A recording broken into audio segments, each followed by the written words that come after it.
उत्तर प्रदेश के बारे में जानेंगे। सबसे पहला सवाल आपसे करेंगे। रजी भाई, सबसे पहले आपका शुक्रिया, बहुत बहुत शुक्रिया मशारिफ भाई। रजी भाई, आपसे ये सवाल है कि 2022 में विधानसभा चुनाव है, सारी पार्टियां तैयारी कर रही है, मजलिस इत्तेहादुल मुस्लिमीन ने भी 100 सीटों पर ताल ठोक दी है।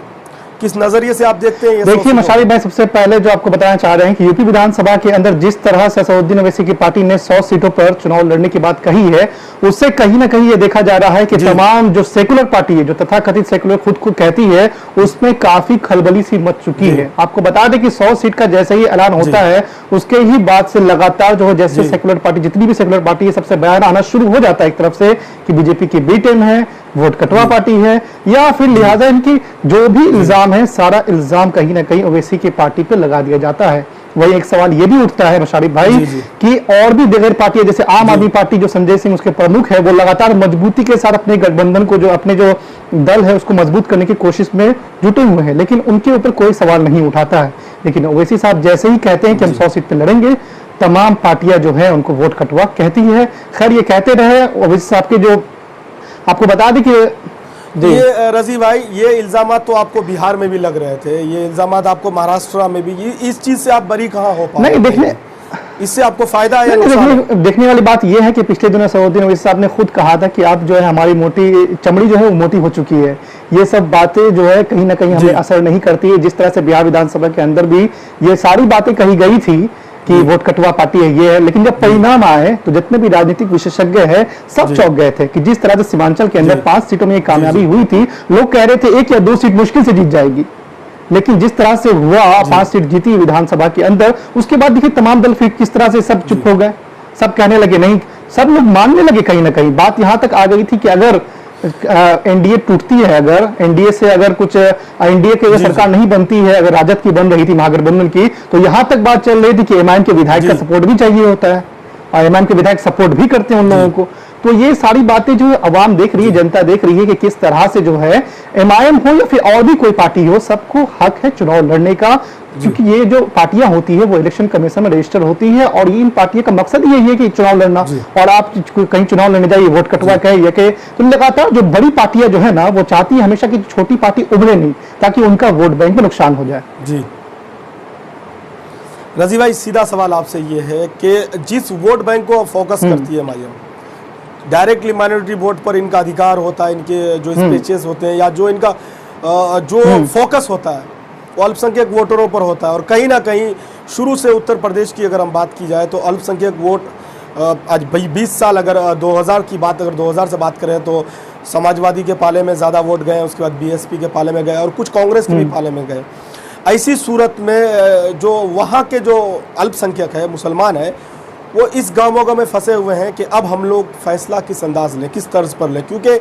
आप हालात वहाँ देख रहे हैं कि कांग्रेस एकदम हाशिए पे जाती हुई नजर आ रही है और समाजवादी पार्टी मजबूती के साथ उभर करके आ रही है, और मायावती का हाल क्या कहना। ऐसे में मजलिस का टारगेट जो है वो अल्पसंख्यक वोटरों पर है, तो वोटरों का आखिर मामला तो वोटरों को फैसला होता है। वोटरों का मिजाज क्या है, क्योंकि आप बहुत भली भांति जानते होंगे उत्तर प्रदेश के। देखिए मशाइब भाई, आपको बताना चाहेंगे कि यूपी के अंदर जो जितने भी नौजवान तबका है, खास के मुसलमान नौजवान तबका जो है, कहीं ना कहीं असदुद्दीन ओवैसी की तरफ से माइल हुए हैं। उसका रीजन ये रहा है कि मुसलमानों के जो भी मुद्दे आए हैं उस पर असदुद्दीन ओवैसी जो है लगातार बढ़ चढ़कर हिस्सा लिए हैं, चाहे संसद के अंदर हो या फिर संसद के बाहर हो। तो मुसलमान नौजवान जो है वो आंख खोल के ये चीजें देख रही है। साथ ही आपको बता दें कि जिस तरह से CAA का प्रोटेस्ट होता है और जिसमें जो देखा जाता है कि किस तरह से वहां क्या क्या होता है उत्तर प्रदेश के अंदर, लेकिन जो तथाकथित सेकुलर पार्टियां हैं वो जो है उस तरह से आवाज नहीं उठाते जिस तरह से आवाज उठानी चाहिए। उस पर भी असदुद्दीन ओवैसी बोलते हैं। तो मुसलमान नौजवान कहीं ना कहीं एक आस भरे निगाहों से ओवैसी साहब की तरफ निगाह जमा के देख रहे हैं कि नहीं, ये जो पार्टी है ये हमारे हक और हुकूक के लिए बोल रही है, कहीं ये हमारे लिए ठीक अच्छा कर सकते हैं। आपको बता दें कि एक मिसाल आजम खान को लेकर काफी सुर्खियां इस बीच है ना, आजम खान को लेकर, हाँ जी, आजम खान को लेकर चर्चा है काफी, और खुद समाजवादी पार्टी के भी कुछ लोग जो है अंदर खाने ये बात कह रहे हैं कि नहीं, जिस तरह से होना चाहिए था, विरोध प्रदर्शन होना चाहिए था उनके रिहाई के लिए या फिर जो भी होनी चाहिए थे, उस तरह से उस ढंग से नहीं हो रहा है कहीं ना कहीं। और इसको भी कहीं ना कहीं है कि एमआईएम भुनाने की कोशिश में कर रही है। पिछले दिनों जो शौकत अली साहब जो प्रदेश अध्यक्ष एमआईएम के, उन्होंने अपने FB वाल पे एक पोस्ट किया और उन्होंने भी यही बात कही कि कहीं ना कहीं आजम खान को जो है वो उस तरह से ट्रीटमेंट नहीं किया गया समाजवादी पार्टी के अंदर जिस तरह से करना चाहिए था। तो ये तमाम जो चीजें हैं तो कहीं ना कहीं मुस्लिम नौजवान देख रहे हैं और ये असर डालेगा यूपी चुनाव के अंदर जो।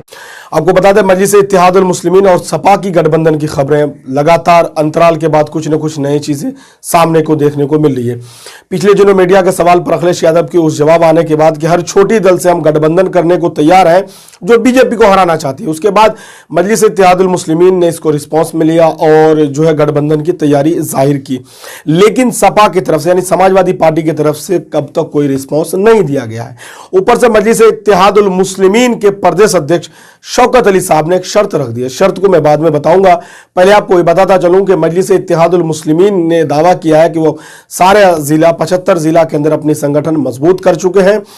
और जिन जिन सीटों को चिन्हित कर लिए हैं वो उन सीटों पर अपनी जो है बूथ कमेटी तक की टीम तश्कील दे रही है और मजबूती के साथ जो है चुनाव की तैयारी कर रहे हैं। बता दें भागीदारी संकल्प मोर्चा के साथ जितनी भी पार्टियां हैं सारी पार्टियों ने अपनी अपनी सीटों जहां उनको चुनाव लड़ना है, जहां जहां उनकी तैयारी करनी है, उन पर वो मजबूती से चुनाव के मैदान में है। दोस्तों बात करें मुद्दा की तो लगातार ये खबरें आ रही है कि मजलिस के साथ सपा का गठबंधन होगा कि नहीं होगा और क्यों होगा, कैसे होगा। आपको कुछ दिन पहले की बात पहले याद दिला दूं कि मजलिस की तरफ से आसिम वक़ार साहब की तरफ से MIM की तरफ से बात आई थी कि मुस्लिम का अल्पसंख्यक का डिप्टी सीएम क्यों नहीं बन सकता, सीएम क्यों नहीं बन सकता। हमारी आबादी 20% है तो हमें सीएम तो बनने का अधिकार है, डिप्टी सीएम बनने का अधिकार है, हमें बनना भी चाहिए। और इस बयान के बाद मीडिया में, सोशल मीडिया में, नेशनल मीडिया में काफ़ी जो चर्चा होने लगे, डिबेट होने लगे थे कि आखिर ये कौन सा कार्ड खेलने की कोशिश की जा रही है। इसमें शौकत अली साहब ने कहा कि हम सपा से गठबंधन के लिए तैयार हैं और सपा से गठबंधन कर लेंगे चुनाव में, लेकिन सपा पहले ये कह दे कि हम मुस्लिम डिप्टी सीएम बनाएंगे। चाहे वो कोई जरूरी नहीं कि MIM से हो या फिर भागीदारी संकल्प मोर्चा से हो या उनकी खुद की पार्टी से हो, लेकिन जो भी हो वो सपा वादा करे कि हम मुस्लिम नुमाइंदे को डिप्टी सीएम बनाएंगे, मुसलमान को डिप्टी सीएम बनाएंगे। अब सपा इस बात को कितना सीरियस लेती है, अखिलेश यादव कितना सीरियस इस बात को लेते हैं और क्या इसका जवाब देते हैं और क्या ये अखिलेश यादव के लिए आसान होगा ये बात कहना कि हम डिप्टी सीएम मुसलमान को बनाएंगे। क्या अखिलेश यादव इस कार्ड को खेल पाएंगे, क्योंकि माई समीकरण जो होता था मुस्लिम यादव समीकरण वो बिगड़ता हुआ पूरी तरह से नजर आ रही है उत्तर प्रदेश के चुनाव में। तो मजलिस इत्तेहादुल मुस्लिमीन का भी फाइनल गठबंधन की बात दोनों तरफ से चली भी नहीं थी और बहुत ज्यादा कोई रिस्पॉन्स नहीं दिया गया था सपा की तरफ से, लेकिन MIM की तरफ से एक बहुत बड़ा दांव खेल दिया गया है। तो अगर सपा ये चाहती है कि वो अगर